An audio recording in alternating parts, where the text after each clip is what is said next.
Welcome to another edition of the Myriad Show. Today I am joined by Hanna Jones with SUNRUN. She is an expert in all things solar. Hanna, would you like to introduce yourself and tell us a little bit about what you do for SUNRUN? Sure. So I'm Hanna, born and raised native to Arizona. I work for SUNRUN. I've been with the company for 2 years, and I absolutely love what I do. I'm a big advocate for renewable energy and doing what's right for my customers. So SUNRUN's values really align with my common values as well. So just here to answer some questions for you and hopefully get some answers to all of your followers. So SUNRUN's one of the big power players in the solar industry. It's SUNRUN, Solar City, I think Vivint Solar is another one of the large ones. Are there any other large players in the solar world besides those? No, I don't think so. I would say SUNRUN's definitely the top one. SUNRUN also comes with an NPS score that's common with Amazon, Apple, Southwest. So we're definitely taking names for sure. That's fantastic. So I thought we would talk a little bit today about some of the pros and cons of putting solar on your home. There's various forms of doing that. Prices have kind of changed over the last 5 or 6 years. So why don't we kind of just dive into it. And can you kind of explain to me a little bit about what most people are familiar with is solar leases? Yes, so a lot of my clients choose to do the lease. My job is really to make a recommendation. So it's a little more of a consultative approach, finding out how long they're going to be in the home, how much they're paying for electricity, if they want to invest, what their plans are for the future, if their electricity usage is going to change. So really diving into and getting to know them and what their goals are is #1 priority with anyone I talk to. And then based on the answers to those questions, that's when I can make a recommendation, whether that be lease or an investment for their home. As a solar representative, are there any sort of fiduciary responsibilities that you owe to the client, or are you just, because you're a good person, you're looking out for your client's best interests? Yeah, that's a good question. I would say for SUNRUN and just the leadership and the guidance I've been given, they've really structured it to have a solid foundation for me to be an expert. So when I do give my recommendation, I think I'm giving it based on what's best for them, what's best for the company, and just keeping those two things aligned. So I'd say yes to that question. Okay, good. So as most of our audience knows, I'm kind of anti-solar lease, just as a general idea. Can you go into some detail on what some of the pros and cons are of doing a solar lease and putting that on your home? Yeah, so most solar solutions are going to, if you're investing in them, it's going to take maybe 8 to 12 years to get that payback period finalized. So if they're not going to be in the home for that long, sometimes it doesn't make sense for them to invest in going forward with a purchase-owned solution. So that's one of the things that I want to find out is how long they're going to be in the home and why are they going solar. If it's for savings, then it's not going to make sense for them to invest for something that they're not going to have paid back to them. Sure. Okay, and so you're saying that on average it takes people around, 8 to 12 years to see a return on their investment for putting solar on their home? Yes. Okay.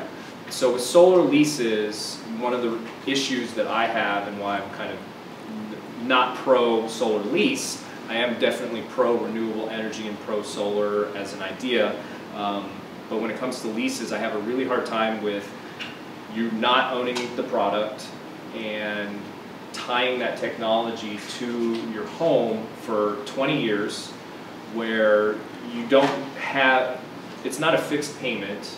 Because, correct me if I'm wrong, the lease adjusts every year, every couple of years, the lease payment tends to go up, is that right? So me personally, I never recommend a lease option that increases by 2.9% here in Arizona. Does not make sense for people. Okay. So for me, I only sell fixed rates, and if I talk to somebody and they have a 2.9, I strongly encourage them to reevaluate that and ask those hard questions on why somebody recommended that. So if you have an existing solar system on your house, you can refinance your lease? Is that? No, you want to just make sure you're asking these good questions, and you want to make sure that you're talking to somebody who really is thinking about your best interest.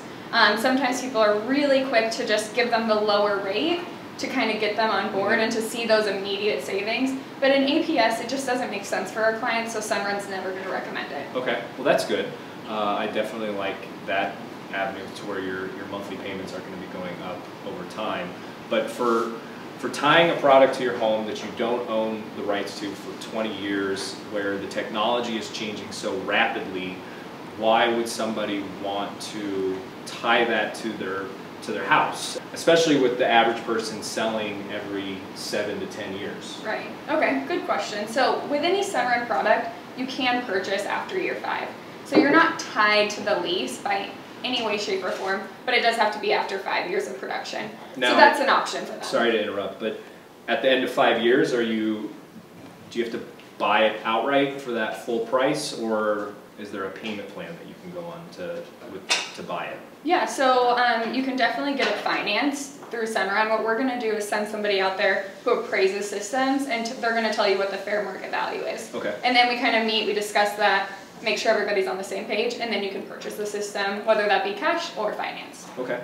So solar is something that I feel that the peak of solar leases was kind of in 2014, and statistically the number of people doing leases has gone down since 2014 and is expected to continue to go down.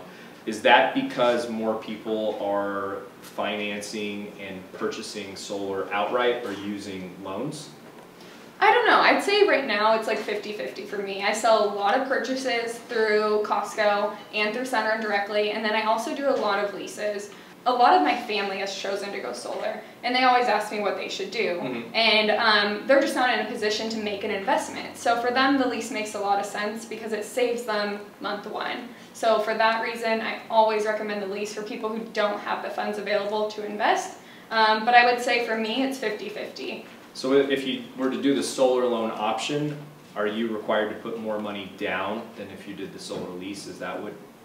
It's all zero out of pocket. So as long as you have that credit score, that we use a company called Green Sky, you can always get financing through whoever, but I love Green Sky, so I always recommend them. Mm-hmm. So as long as you have the credit score, it's zero out of pocket. That loan gets approved by Green Sky, and then we use that loan at installation. Okay. So with the solar loan then, is the term shorter? Is that why it's a higher cost? I'm a little bit fuzzy on the loan versus lease and why the lease is a cheaper option. So the lease, you're just purchasing kilowatt hours. So electricity, you're purchasing it from SUNRUN. With a purchase and a loan, you're investing in the system, you're investing in the future of your home. Mm-hmm. So it's going to be more expensive. Okay. But the actual cost for a kilowatt hour when you do purchase is going to be lower than a lease, therefore resulting in higher savings. Okay. Let's say that someone purchases their system outright by using a loan. Does that allow them more flexibility as technology changes versus doing a solar lease? Well, what we always try and do is build them a system that meets their current needs. So we always are asking questions like, do you have plans to get an AV? Do you have plans to get a pool? Things like that. So then we can really build them the right system the first time. My job is to build the right system the first time, so that way they don't have to worry about technology changes. And right now we can meet people's needs, so we don't really have to worry about that. The one cool thing that's available now that wasn't is battery storage, mm-hmm. and that's the future of solar. Absolutely. It's very exciting to see what LG and Tesla are rolling out with for batteries for your home. It's going to be very exciting.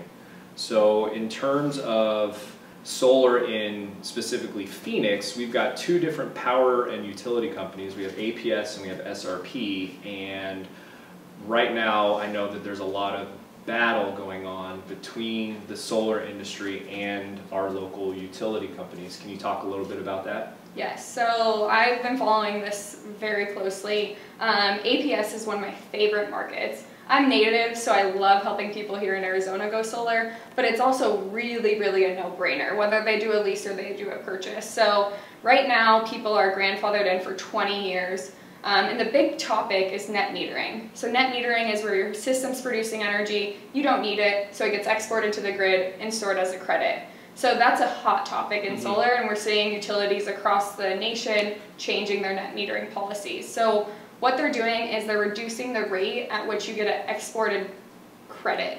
So it's not going to be a full credit to credit ratio anymore. So it's going to be decreased. So the savings are actually going to be smaller for people who wait to go solar. Okay. And then the big takeaway is you're only grandfathered in for 10 years versus 20 years now. So control and predictability for the next 20 years is definitely better than for the next 10. I gotcha. So what is going on then with SRP? I know that a lot of individuals who are on SRP are not going solar, and what's the reason for that? Yeah, so SRP has inflicted almost a demand charge for people who go solar. So our policy team reviews them every 6 months to see if it makes sense for our customers to add solar to their home, and right now it's just not in their best interest. Can you dumb that down for me a little bit more? Because I still don't quite understand what that means. So when people get home from work, they are cooking dinner, they might be finishing laundry, they might be playing in the pool in the summer, so their usage is very high. And so what SRP is doing is they're inflicting a demand charge. So when your usage is the most high, that's when they're going to charge you the most. Okay. And that's the rate that they're going to inflict on your bill. I gotcha. So right now, due to those reasons, most people are not putting solar on their house if they're within SRP. I live in SRP. I just bought a house and it was so hard for me because it was either perfect dream house, but it's in SRP. And no solar. And no solar. And so right now it's just, it doesn't make sense. It's something I don't recommend. I really, really hope that changes. Sure. But we'll see. Do you see as the technology gets more and more advanced and the cost of solar gets lower and the public demand gets higher, that will encourage companies like SRP who are fighting it to reevaluate what they're doing? It's hard to say. One, they're a monopoly, and then two, they're all privately owned. So it'll be interesting. I really, really hope that eventually they get there, but as of right now, they're definitely far, far away from being there. That's too bad. Yeah. So I have run into, when it comes to residential real estate, some pitfalls in helping people who have solar leases on their property with selling and even buying homes that have a solar lease tied to it. Okay. And I can go into detail on some of the specific issues I had. What is the process like if you're trying to buy a home that has a lease tied to it, or sell a home that has a lease tied to it? So SUNRUN's a little different. We have a designated team that just transfers over agreements. So what they're going to do, or any of my clients who are going to sell, they're going to call me and we're going to talk about that whole situation. And then I'm going to hand them off to my transfer team. Those people work with real estate agent, lawyers, anyone that needs to be involved in selling a home. And really it's just breaking down the savings. And a lot of people are uneducated in solar. So our goal, and the real estate agent's goal, is to sell the home and to transfer that agreement. So we just really want to make sure that whoever's looking at that home knows it's coming with solar, and then break down the actual savings. A lot of homes in Arizona are cookie cutter. Right. So you put them right next to each other, this one just comes with a lower bill. The technology's advanced pretty dramatically in just 5 years. Why would somebody be interested in buying that house and picking up that existing solar lease rather than buying a home that doesn't and putting a brand new system on it? I guess it depends on what that homeowner's goals are. Some people, like, even $20 savings really makes an impact on their family. So if their goal is to save money, then it makes sense for that homeowner. If those people already have the funds and they want to invest in solar, then maybe it doesn't make the most sense for them. Okay.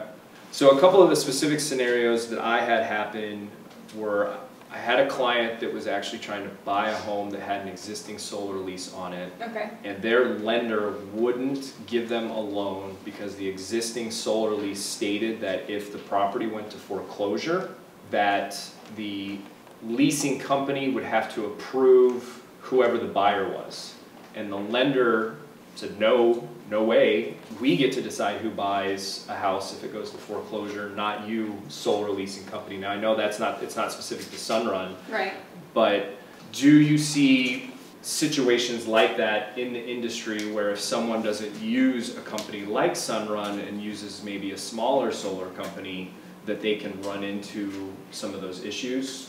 Do you think that is going to kind of be a market-wide thing that we run into because solar has advanced and happened kind of so quickly without the regulation to protect people?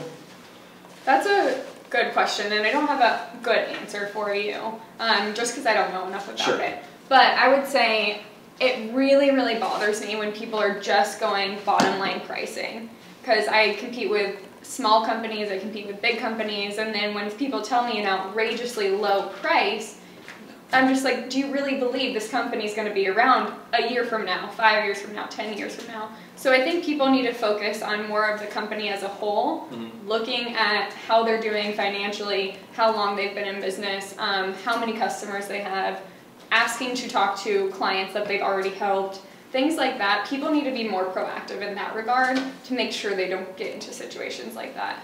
Because I've theorized or hypothesized that what I see eventually happening with some of these solar leases is that in order for the homeowner to sell their house, because they'll have either an outdated technology tied to the property that still has the lease payment going forward, or they'll run into financing issues because of what's written in the lease agreement, they'll have to take money from their equity and pay off that lease in order to get the property sold. Do you also see that as kind of a potential, something that could potentially happen? I don't know. No? I have no idea. With SUNRUN, it's very simple. They need to have a 650 or better credit score, and we transfer it over. If they don't have that, they're a cash buyer, one-time $250 fee. So 650 is the minimum credit score to lease. However, to buy a home right now, the minimum credit score is 580. So is it possible that if I had a solar lease through SUNRUN on my home and there was a buyer ready to buy it who credit score was 580, but so they're approved for a mortgage, could then SUNRUN say, sorry, you can't sell your house to this person? That used to be the case, but SUNRUN's adapted. That's one of our biggest things, is being adaptable, doing what's best for the customer. So at the end of the day, if they don't have that 650 FICO score, it's a one-time $250 fee that either the buyer can pay or the seller to get that deal closed. That's nice. So pretty solid solution. Yeah, absolutely. Have you had any experience in terms of what solar, in terms of, does it add any value to someone's property? Much like, you add a swimming pool to a property, obviously you spend at least 30 grand on a pool, but it's not adding 30 grand to your property, but it does add some sort of value. Does a solar system, whether it's leased or owned, does that add any value to the property in terms of what it can sell for? I would say it adds value, but we don't have that Kelley Blue Book appraisal price quite yet. So it'll be interesting to see if facts and stats come out in the next 15-20 years on what exactly it does add. But right now I never tell people this is going to add $20,000 in appraisal price for your home, whether you do a $30,000 system or what the case may be. I think that that is probably very smart on your end to not say that, because through some of my experience with solar, it's very dependent on the area. And it's very dependent on the situation, where I have seen where systems are owned outright and it does add a bit of value to the property, and I have seen it where it's a solar lease and it's actually at its zero value. And I don't know if that's necessarily because of it's a lease versus being owned, or if it's because people in that area just don't understand the benefits that they get from having the solar system and what it does to their utilities. The market's too new, really, to be able to tell what it's going to do, if anything, to the value of your property. It's also technology. Your cell phone doesn't increase in value over time. If anything, you lose substantially amount of value from when you buy it to when you go to replace it with the next one. So I could even see, because solar is a technology, that as technology advances, that the systems become worth less and less and don't add much value to the house at all. Do you think that as renewable energy and green energy becomes cheaper and cheaper, that the cost that we pay on a regular basis to the power companies will ever go down instead of up? I don't. I definitely do not think utilities are going to get cheaper. And I also don't know if I believe that solar will be cheaper than it is today. There's tons of things that go on with policy, and those are going to make a really, really big impact. For example, if tariffs are added to panels, that's going to increase the price by a lot. So it will definitely, people always ask, when's the best time to go solar? And it really is yesterday. Because we don't know what's going to happen. Sure. So there's lots of changes. We call it a solar coaster. Things are changing on the daily, I like that. so we never know what's going to happen. But the point is to get people educated, make a recommendation, and if they think it's the right fit, help them move forward. All it is cleaner energy, which is awesome. Yeah. Not a lot of people can say bad things about that. And then also it's a better rate. So in Arizona, you can pay 24 cents for your electricity, or you can get it at 7 cents with a purchase. If you do a lease, you can get it at 13 cents. So it's just immediate savings. Sure. So it's very, very simple in that regard. But I don't know if it's going to get cheaper. The utilities definitely are not. They're relying on fossil fuels, and those are going away. Yeah. So you said that you don't see the cost of the technology going down. I know that Elon Musk, when he makes announcements and things, a lot of it's for show, but he did announce that they have solar panels, and his vision is to replace everyone's roof with solar, and for it to cost the same, if not less, than what a roof would normally run you. Is he all talk, or is that something that can actually happen? I'm a big fan of Elon Musk. I mean, me too. He's a genius. He's so brilliant. So I hope he's right in that regard. But it's a very complicated question, and Sure. I think that there's a lot more research that I would have to do to actually answer that question. But I think solar's the future. I think battery storage is the future, and Sure. I think people are kind of hitting that curve of understanding like this is where things are going. But it really depends on who's running the show and who's doing all the policy work and who's actually putting up roadblocks to make it more affordable or make it more expensive. Sure. All of those things are huge unknowns at this point in where we're at as a country. So I think we'll just have to see what happens with our policy. It does make it really hard to predict where things are going to go. Yes. Yeah. Yeah. If anyone is interested in putting solar on their home, whether it be a lease or a loan, it sounds like you absolutely look out for your client's best interests, which is wonderful. How do people go about reaching out to you to potentially just investigate and just ask the question, is solar right for me? Yeah, anybody who is interested, I definitely want to get them educated. I just want to break it down for them. Calculating an ACP is something that people don't do on a daily basis. I don't even know what ACP means. So it's your avoided cost of power. So what APS or SRP is charging you. Those are things that people should know. But nobody likes to look at their utility bill. So if they do want to get that education and that information, I'm a huge resource and I want to give it to them. So they can definitely call me, email me, show up at the office, invite me to their home, whatever's best for them. I'm here to help. We'll make sure we put all your information in the show notes as well. Is there anything that you think that we should touch on that I haven't? I would say APS deadline is September 1st, so definitely cutting it close for people to be grandfathered in, but they still have time. Right now I'm working 7 days a week because there's a huge influx in people wanting to go solar. Mm-hmm. So just get up to date on those policy changes, and if you're interested, look into it before those changes go into effect. After all this happens, most people are going to get battery storage. So that's a product that we can definitely recommend after the fact to tackle and kind of say a friendly hello to the utility with the battery storage. So I'd say look into it before September 1st. Solar's here to stay in the state. Our policy team is awesome. I write them every day trying to get updates. So just look into it before that deadline goes into effect. Well, it sounds like you guys are doing great work. Appreciate you coming out. Thanks a lot, everybody. Thanks.